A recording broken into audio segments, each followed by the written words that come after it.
তো ভাইজান আপনার স্টলে প্রথমে যেটা আমাকে আকর্ষণ করেছে, আমার মন কেড়েছে, সেটা কিন্তু এটা কি ক্যাকটাস? এটা ক্যাকটাস গ্রুপের, এটা হচ্ছে আপনার ভেরো ক্যাকটাস বলে। ভেরো ক্যাকটাস বলে? ভেরো, হ্যাঁ। জি, কত দিন বয়স হচ্ছে? এটার বয়স হচ্ছে 7 বছর প্লাস আপনার, আর 7 বছর প্লাস এটা।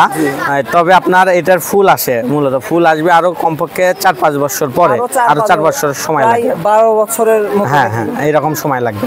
আর এটা আপনার আরো বড় হবে, সাইজে আরো বড় হবে আপনার। তারপরে ফুল থেকে অনেক সময় বীজ হয়, বীজ থেকেও এটা চারা করা যায়। ও আচ্ছা, তো দাম কত চাচ্ছেন যেহেতু 7 বছর বয়স? এটা 1200 টাকা চাচ্ছি আমরা, 1000 হলে ছাড়া যাবে। জি, আর হাতে যেটা দেখতে পাচ্ছি ওটাও কিন্তু নজর কেড়েছে, অনেক সুন্দর। এটা অ্যাগ্লোনিমার জাত, এটার নাম হচ্ছে অ্যাগ্লোনিমা পিঙ্ক গ্লেসি। এটা আপনার থাই ভ্যারাইটির একটা। এগুলো সাধারণত টিস্যু কালচার থেকে তৈরি হয়। আর এগুলো আপনার এই যে এগুলো চারা আপনার আলাদা আলাদা চারা আছে, এগুলো ভেঙে ভেঙে লাগাইলে আরো অনেক সুন্দর হয়, মানে গাছ বৃদ্ধি করা যায়। আচ্ছা ঠিক আছে। আর একটা জিনিস আমার মন কেড়েছে, সেটা কিন্তু খুব ভালো আছে, কাছ থেকে দেখা একটু। এটা কিন্তু অনেক ভালো লাগছে আমার। এটা জেট প্লান্ট বলে, এটা বনসাই হয় আপনার। বনসাই হয়? হ্যাঁ, এটার বনসাই হয়। এটা বনসাই করতে অনেক সময় লাগে, মূলত আপনার 8-10 বছর সময় লাগবে এটা একটা গাছ সাইজে নিয়ে আসতে। কত হচ্ছে? এটার বয়স 2 বছর হবে, বেশি না, 2 বছর হবে। কি রকম দাম যাচ্ছে না এটার?